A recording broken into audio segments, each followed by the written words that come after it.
섭자의 공포 라디오가 시작됩니다. 여러분, 구독과 좋아요는 섭자에게 아주 큰 힘이 됩니다. 2005년쯤 이야기야. 한창 고등학교를 졸업한 지 얼마 되지 않은 난 고액 단기 아르바이트를 찾고 있었어. 지금은 아르바이트를 알선해주는 여러 사이트들이 넘쳐나지만 그때는 그냥 주변 사람에게 물어물어 찾거나 인력사무소에 가서 막일을 하거나 하는 그런 수준이었어. 때문에 고액 단기 알바라고 한다면 대부분 시체 닦기라던가 생물학적 동등성 실험 혹은 동태잡이. 동태잡이는 철도에서 자살한 사람들의 시신 처리, 그런 거라고 해. 아무튼 그런 것들이 고액 알바랍시고 소문을 타고 돌아다녔다. 사실을 말하자면 시체 닦기라던가 동태잡이 같은 알바는 없는 것이나 다름없었어. 구하는 것도 어려울 뿐 아니라 실제로 아르바이트생에게 맡길 일들은 아니었거든. 사실은 당시가 딱히 먹고 살기 편한 시절은 아니었어. 월드컵도 넘기고 한창 외환 위기를 극복하는 시절이라곤 하지만 서민들의 실상은 결코 그러지 않았어.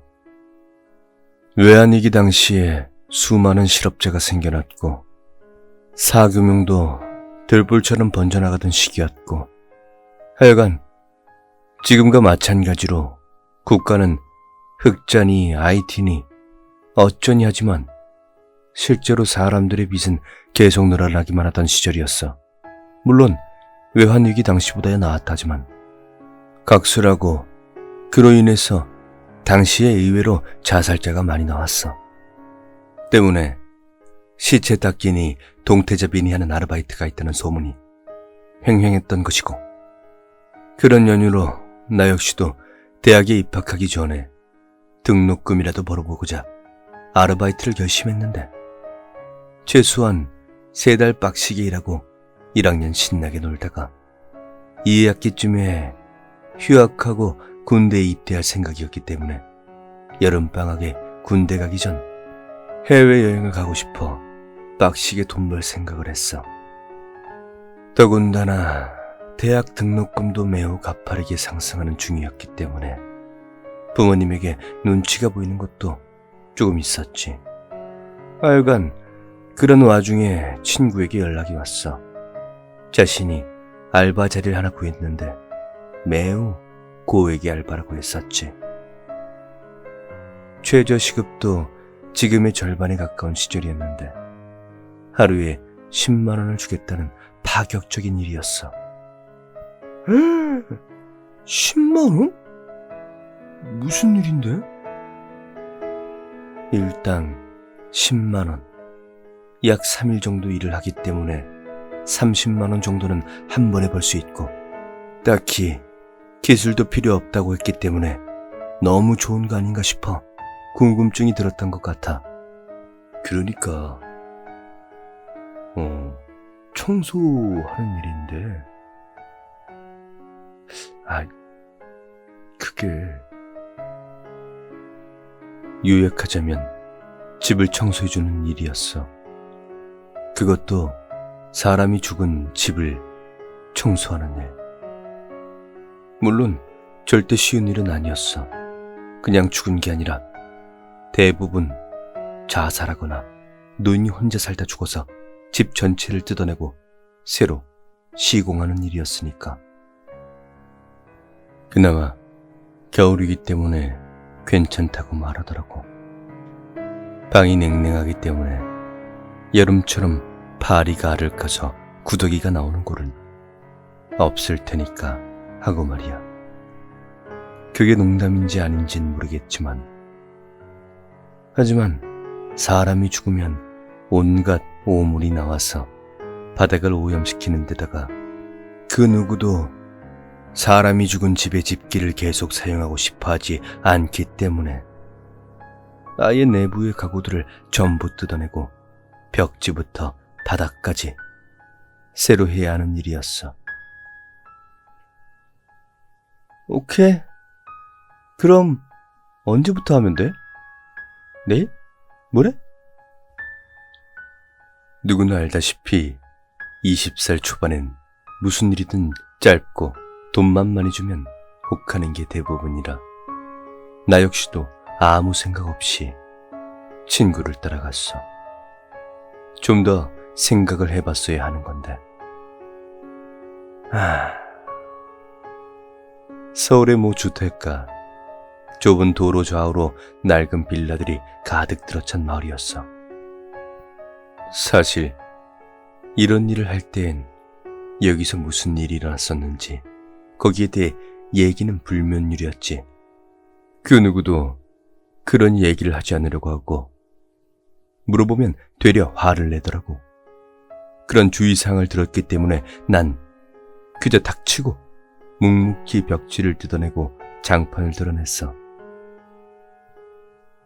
친구 녀석은 전날 술이 떡이 되게 마셔서 나오질 못했고 나 혼자 오게 되었어.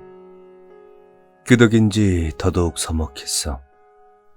나보다 나이 많은 형 몇이 그나마 말을 걸어주지 않았다면 그날 하루 종일 내가 할 수 있는 말은 예, 그럼요, 예 밖에 없었을 거야. 물론 그런 말 몇 마디도 별로 많지 않아서 정말 닥치고 일만 했지만 하지만 속에서는 알 수 없는 불길함이 엄습했어. 15평? 17평 정도 되는 작은 빌라였는데 정말 오래된 건물인지 천장도 낮고 화장실의 타일은 누렇게 변색되어 있었어. 그런데다가 바닥의 장판들은 어째서인지 딱 보기에도 새카맣게 얼룩이 져 있었는데 잘 알 수 없지만 그것이 핏자국이라는 생각이 강하게 들었어. 거기에 그 자국이 방 여기저기 잔뜩 묻어 있었고 안방은 매우 넓게 퍼진 모습, 거실은 여기저기 흩뿌려진 모습이었어. 이 집의 방은 2개, 하나는 안방, 하나는 아이들 방인 듯 했는데 아이들 방에는 작은 2층 침대가 있었어. 하지만 피는 묻어있지 않았지. 어차피 사용할 수 없는 가구들이었기에 마루나 해머를 들고 박살을 냈어. 이런 시끄러운 공사를 하면 주변에서 항의가 들어올 법한데 주변 사람들은 그저 구경 나와서는 아우, 잘 됐다. 아우, 진짜. 아유, 잘 됐네, 그냥. 아우, 속 시원해. 하는 식의 잡담들을 늘어놓을 뿐이고 큼직큼직하게 박살낸 물건들을 계단을 통해 들고 내려와 화물트럭 위에 싣고 있는데 구경 나온 아줌마들이 말하는 소리가 들리더라고. 아유, 애들은 뭔 죄래. 아유, 그러니까 민승이 아빠가 하여튼 못돼 먹은 양반이라니까. 아유, 딱 봐도 알잖아요. 난 쓰레기들을 던져놓고 땀을 식히는 척하며 담배 하나를 물고 서서 아주머니들 말에 귀를 기울였어.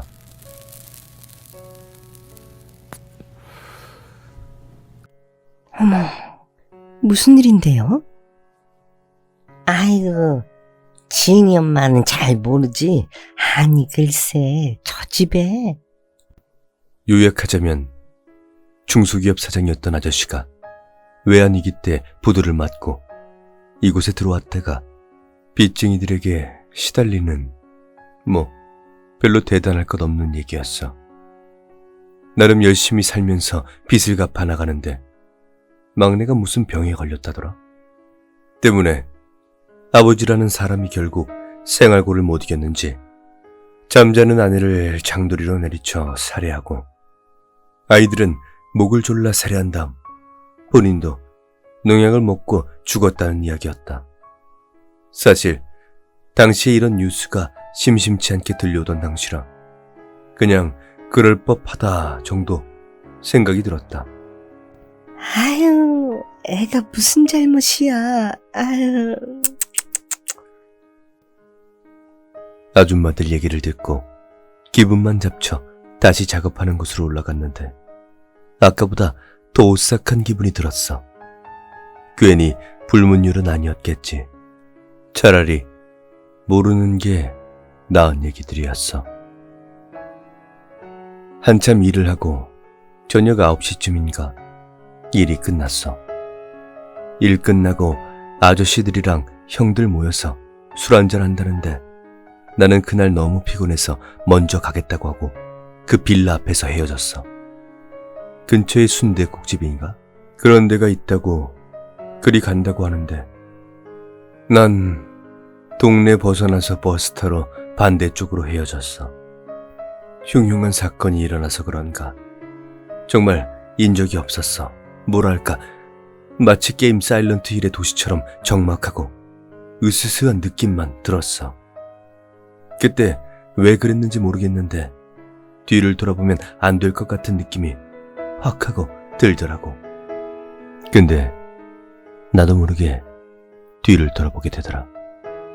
정말 공포영화 등장물들 욕할 게 못 된다는 걸 그때 느꼈지. 보면 안 되는 걸 아는데 나도 모르게 돌아보게 된다니까. 뒤를 딱 하고 돌아봤는데 누군가 후다닥 하고 숨는 게 보였어. 아니, 보인 건지 느낀 건지 모르겠지만 그런 느낌이 들었어.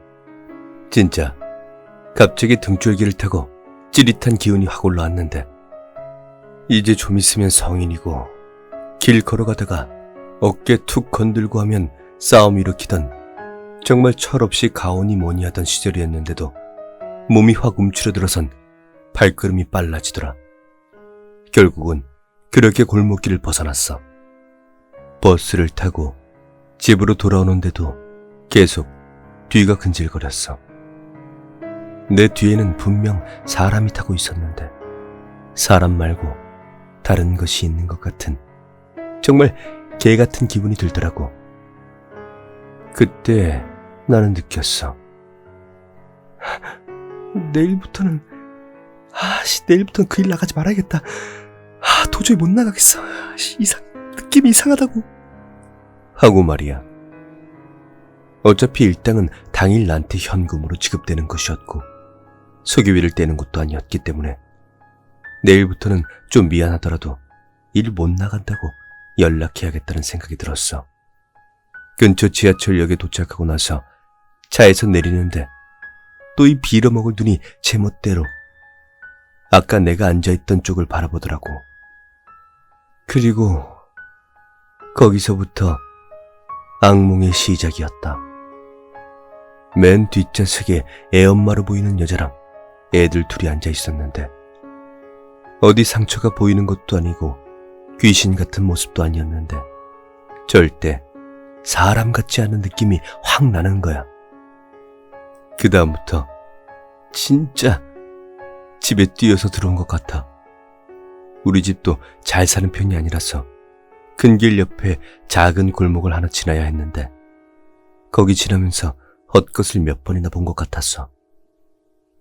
우리 집도 빌라여서 진짜 손을 덜덜 떨면서 집기 따는데 왜 그렇게 문이 안 따지는지 여튼 미친 듯이 열쇠 구멍에 안 들어가는 열쇠를 집어넣으면서 결국 간신히 돌려 집에 들어갔는데 그날따라 집에 아무도 없더라.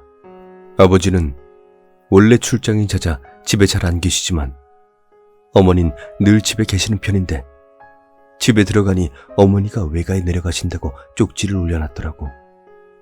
내가 좋아하는 김치찌개를 끓여 놓으시고 난 그거 보자마자 바로 집안에 있는 불 다 켜고 내 방에 들어가서 침대 구석에 몸을 딱 붙이고 문만 쳐다봤어. 근데 진짜 어이없던 게 방문이 끽 하고 열리는 거야. 정말 소름 돋게. 내가 긴장하면 손톱으로 손가락을 긁는 버릇이 있거든. 진짜 미친 듯이 긁었어.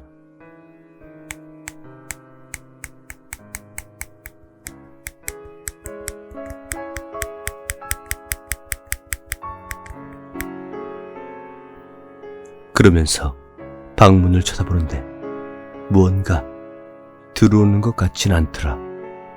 너무 무서워서 다시 거실로 후다닥 뛰어간 다음 TV를 켜놓고 볼륨을 올리고 내 방으로 들어와서 컴퓨터를 켜고 당시에 다운받아놨던 애니메이션을 켜놨어.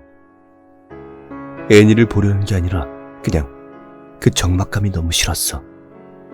어차피 내일 일도 없고 해서 진짜 잠도 안 자고 그날 밤을 버틸 요량으로 침대 구석에 쭈그리고 앉아서 방문만을 바라봤어. 문을 다시 닫을까 했는데 문 닫으면 또 스르륵 하고 열릴까 싶어서 아예 활짝 열어놨어. 얼마가 지났으려나. 갑자기 우리 집의 창고로 사용하는 방이 하나 있었는데 거기서 뭔가 덜그럭하면서 떨어지는 소리가 나더라. 진짜 가야 하나 말아야 하나. 그렇게 고민하다가 칼 하나 꺼내서 그쪽으로 갔어. 내가 당시에 군용 나이프를 모으는 취미가 있어서 내 방에 칼이 몇 자루 있었는데 그중 가장 흉측하고 커다란 서바이벌 나이프를 꺼내서 손에 꽉 쥐고 창고방으로 갔어. 창고방은 불을 안 켜놨고 문도 닫은 상태라서 진짜 뭐라고 해야지? 오금이 저린다고 해야 하나? 여튼 그렇더라고. 진짜 공포영화에서 거길 왜 들어가냐? 저럼 뒤지지 않나? 라고 할 법한 상황에 그렇게 처해보니까 왜 거길 들어가는지 알겠더라. 아니, 사실 왜 들어가는지 모르겠고 나도 모르게 가게 되더라. 문을 살짝 돌려서 열고 발로 확 밀면서 문에서 떨어졌어. 다행히 창고 안엔 별거 없었어. 난 한숨을 탁 쉬면서 내 방으로 돌아갔지. 근데 생각해보니까 이상하게 너무 조용한 거야. 내 방에 돌아가고 생각해보니 이상한 거지. 난 분명 거실에 TV도 켜놨고 내 컴퓨터에 애니메이션도 켜놨는데 이상하게 조용하더라고. 나도 모르게 숨이 탁 막히더라. 그래서 내 방에 들어가 놓고 다시 침대로 올라가지도 못한 채 가만히 서 있었어. 그때 분명 집안인데 스산한 바람 같은 게 귓가를 스치더라고. 그리고 무슨 여자 목소리가 들리더라. 알 수 없는 말. 아니, 너무 빨라서 그런 건지 너무 작게 속삭이니까 그런 건지 모르겠는데 목소리가 계속해서 들렸어.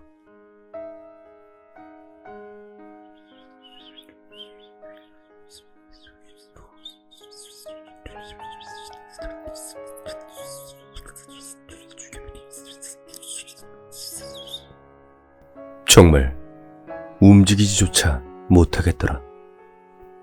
움직이지도 못하고 한참을 그 목소리 때문에 움직이지도 못하고 엉거주춤. 그렇게 선 그 자세에서 계속 목소리만 듣고 있었어. 제발 내 눈앞에 나타나지만 않았으면 좋겠다고 생각하면서 그냥 이대로 빨리 해가 밝았으면 하면서 말이야. 근데 이상하게 다리 쪽에서 이상한 느낌이 들더라. 진짜 보지 말아야 하는데 정말 어쩔 수 없다니까. 느낌이 들면 확인을 할 수밖에 없어. 그래서 슬금슬금 내려다 봤는데 어린 남자애가 마치 수영장에 떠 있는 것처럼 우리 집 바닥에 반쯤 잠겨서 날 쳐다보더라. 눈이 마주쳤는데 날 보면서 씩 웃더라고. 근데 그 입술이 정말 귀 밑까지 쫙 찢어지는 거 보고 바로 냅다 뛰어서 집 밖으로 나갔어. 신발도 안 신고 옷 하나 걸치지 않은 상태에서 집 밖으로 뛰어서 큰 길로 나갔어. 그리고 24시간 영업하는 술집 찾아 들어가서 밤새도록 거기서 술을 퍼마셨지. 그 이후로 다시는 나타나지 않는데 가끔 생각하면 등골이 오싹하면서 뒤에 뭔가 있는 기분이 들어. 알바 가려가며 해라. 진짜.